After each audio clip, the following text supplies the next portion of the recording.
Merci de nous rejoindre sur la radio Telengoma Kivu. Mesdames et messieurs, bienvenue dans cette édition du journal. Voici le principal titre. La route Bukavu-Kavumu dans un état de délabrement avancé. Les usagers peinent pour arriver à destination. Ils demandent sa réhabilitation en toute urgence. Dans ce journal, une vive tension l'avant-midi de ce mercredi 10 février sur la route Place de l'Indépendance jusqu'au marché des Kadutu. Les sinistrés des Nyamugo ont barricadé la route pour exiger au gouverneur de province l'argent du gouvernement central destiné à leur assistance. Voilà tout pour les sommaires de ce journal. Merci d'avoir choisi la RTNK. Dans un instant, le détail. Recrudescence de l'insécurité dans la ville de Bukavu. Depuis un temps, il est difficile de finir une journée sans cas d'attaque. Face à cette situation, les acteurs de la société civile proposent la prise de conscience des autorités provinciales et que les forces de l'ordre soient postées à des positions stratégiques.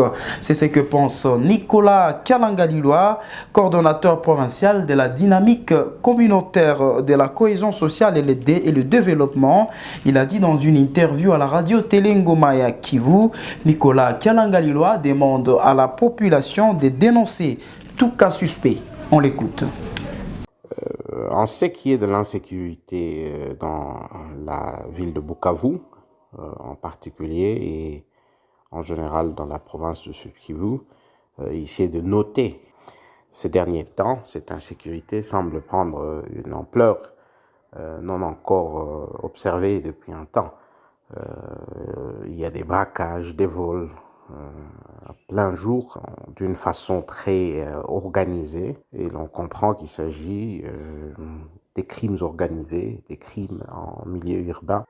Les causes de cette insécurité sont d'abord, on doit le dire, nous sommes dans une région post-conflit où il y a eu une circulation massive des armes légères et à petit calibre, et cette circulation continue, et donc ça c'est déjà un des faits, il y a des atrocités.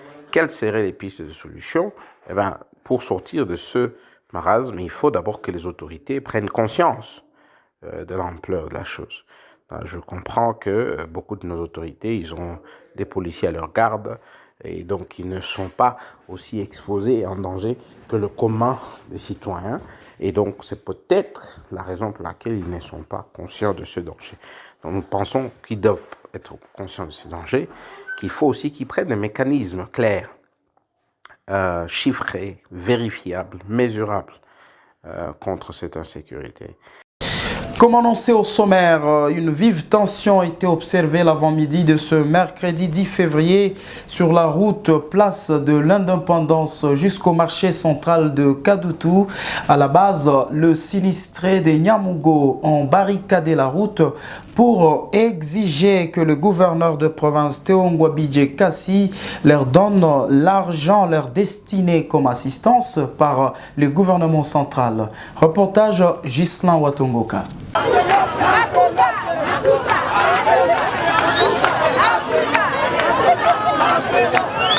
Les manifestants ont placé des barricades sur cette route menant vers les grands marchés des Kadutu. Ils étaient nombreux, scandant des chants hostiles au gouverneur de province. Sur leur calicot, on pouvait lire « Nous, sinistrés des Nyamugo, réclamons notre don venu du gouvernement central et retiré par le gouverneur en date du 17 février 2020. » Selon leur porte-parole, M. Bougoma, il est inconcevable que le gouverneur décide de dépenser une somme d'à peu près $600 000 dans les achats de vivres et non-vivres qu'il compte leur remettre alors qu'eux ont beaucoup plus besoin d'argent pour construire leur maison. Alors on s'est convenu qu'après avoir mis une liste des vrais sinistrés, nous allons le voir, alors il va nous donner le jour où nous allons avoir notre aide. Mais malheureusement hier, il nous a dit qu'il va nous donner des vivres et des non-vivres à la place de l'argent. Et pourtant nous savons la somme qu'on a envoyée aux sinistrés.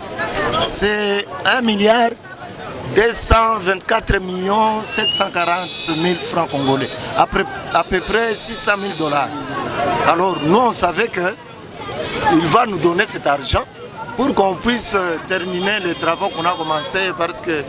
Contacté, la cellule de communication du gouverneur de province indique que le gouvernement ne remet que des vivres et non-vivres aux sinistrés à la place de l'argent.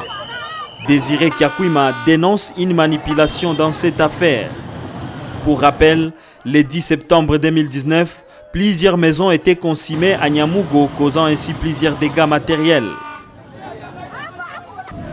Changeons de chapitre. La Société nationale de l'électricité rassure la population sur la desserte en courant aussitôt que la panne sur une de ces centrales hydroélectriques sera résolue. L'assurance est de Jovi Moulemangabo, directeur de la SNEL, au cours d'un point de presse tenu ce 10 février 2021 à Bukavu. Justin Mwamba nous fait le point. Dans cette adresse à la presse, le directeur provincial de la SNEL, Jovit Moulemangabo, a indiqué que les travaux sont en cours pour remettre en marche la machine qui est tombée en panne et c'est dans un bref délai. Celui-ci a indiqué que la SNEL a usé de tous ses moyens pour répondre tant soit peu aux besoins de la population. Il y a une partie de la ville qui était privée de l'électricité. Juste après, nous avons quand même mis un autre transformateur de réserve qui était toujours à la sous-station Ruzizi Premier. Ce transformateur, il est moins puissant par rapport à celui qui est tombé en panne. Mais il nous a aidé à reprendre une partie des charges du transformateur qui est tombé en panne.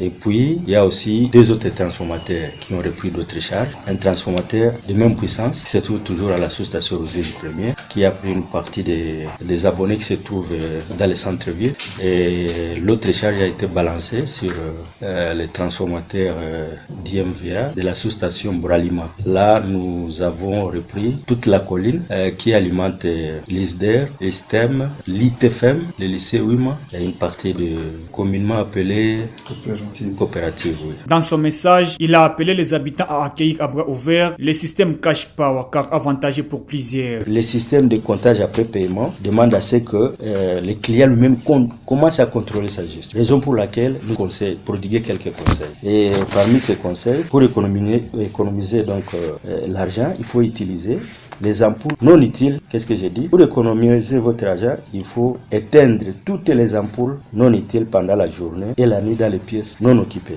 Ils doivent aussi éviter l'utilisation des ampoules à incandescence parce que ces ampoules-là consomment beaucoup par rapport aux ampoules économiques qui sont sur le marché pour le moment. Pour rappel, c'est depuis plus de 2 semaines que la SNEL a connu une panne qui impacte négativement dans la distribution du courant électrique dans la ville de Bukavu. Les anciens de l'Institut technique Fundi Maendeleo à Bukavu lancent à partir de ce mercredi 10 février 2021 la campagne de sensibilisation sur la collecte de fonds.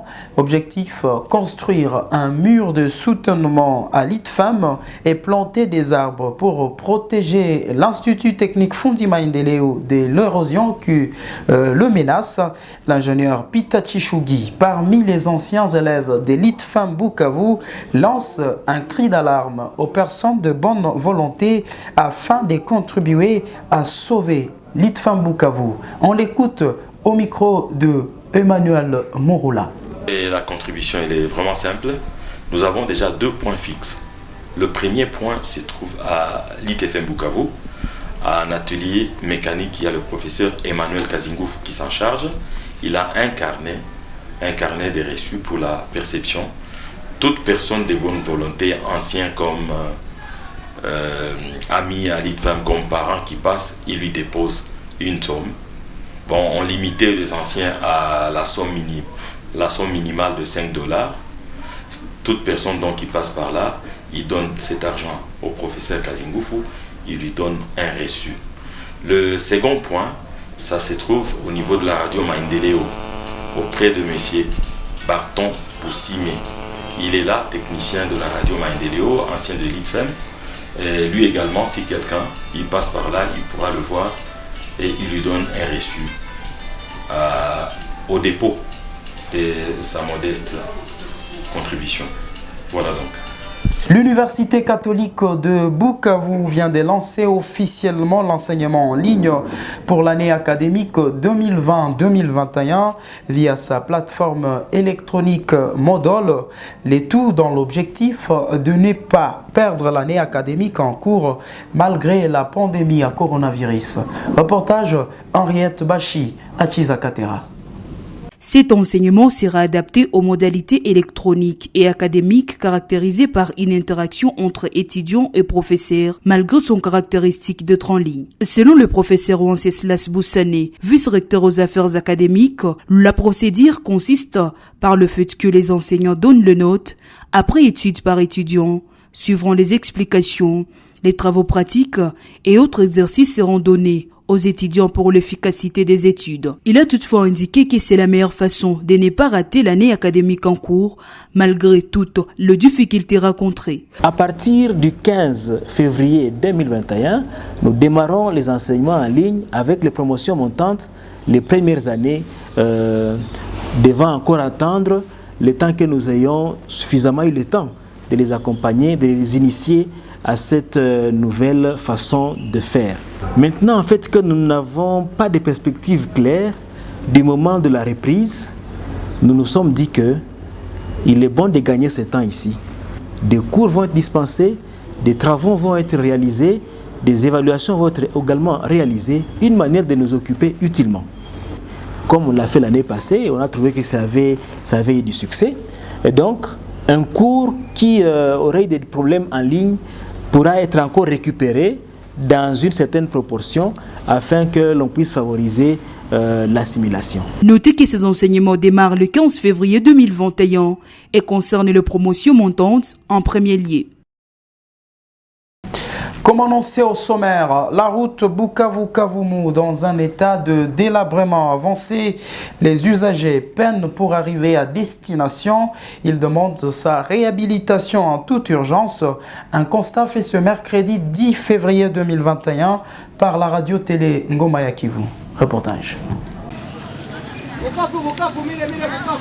Difficile pour les véhicules quittant Bukavu d'atteindre Kavumu. Le calvaire commence à Kazingu où les véhicules peinent avant de traverser. La même scène est observée au niveau d'Embobero et sur d'autres tronçons routiers. Après chaque tombée de la pluie, la route est jonchée de la boue. De flaques d'eau stagnent sur plusieurs artères de cette route. Les conducteurs de véhicules exigent la réhabilitation en toute urgence. Vraiment, nous souffrons avec cette route, car nous sommes arrivés ici à 5 heures, mais il est déjà 12 heures sans bouger. On pensait déjà avoir une route avec l'arrivée des Chinois, mais ils ont tout abîmé.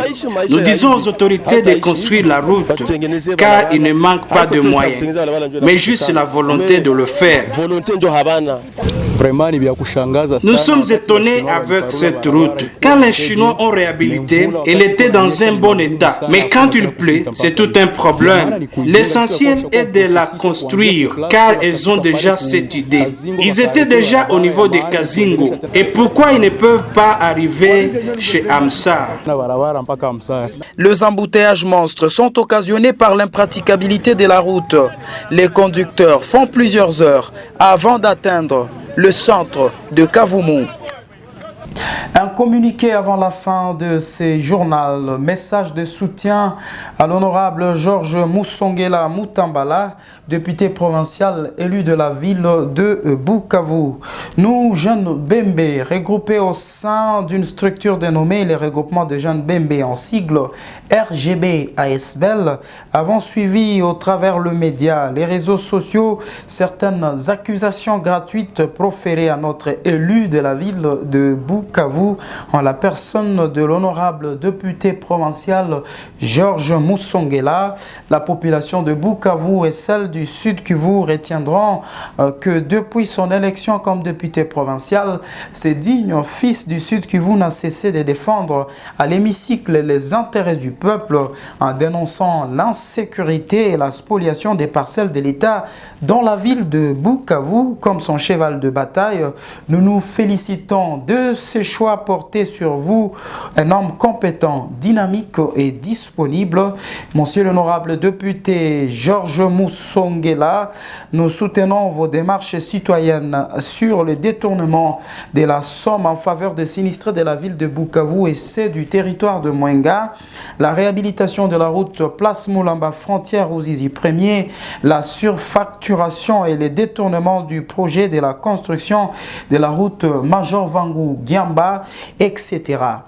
L'élu de Bukavu, nous mesurons l'ampleur et la dimension de vos tâches, mais vous connaissant tenace, dynamique et compétent, afin qu'avocats des professions, nous sommes persuadés que vous serez à la hauteur de vos démarches. Notre souhait le plus ardent est que vous meniez à bien votre mission pour le progrès de la ville de Bukavu en particulier et ceux de la province du Sud Kivu en général, vous souhaitant plein succès dans vos lourdes tâches et passionnantes responsabilités. Veuillez recevoir, monsieur l'honorable député, toute l'expression de notre soutien indéfectible. Fait à Bukavu le 10 février 2021 pour la coordination du RGB, Ergui Eboala, vice-président, et Sabin Elemossi, secrétaire exécutif. C'est par ces communiqués que nous mettons un point final à cette édition du journal. Merci de rester fidèle à la RTNK. L'actualité en continu sur notre site www.rtnk.org. Au revoir.